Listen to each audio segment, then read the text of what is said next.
Ayaw ba kumain ng anak mo ng kalabasa? Try mo ang recipe ito, Mare, at paniguradong magugustuhan ng mga anak nyo. Sa isang kasirola, pagsamain ng hiniwang kalabasa, carrots, celery, at isang Knorr chicken cube. Lagyan ng asin at paminta.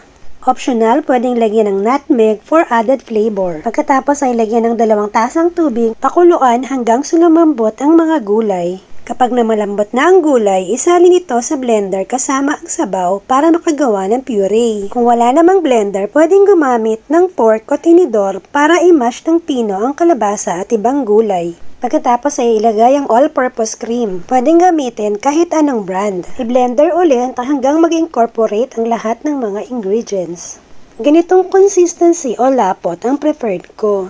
Pwedeng magdagdag ng tubig para mas maging malabnaw ang soup. Isalin ulit sa kasirola at pakuluan ng mga 2 minuto. Iserve ng may tinapay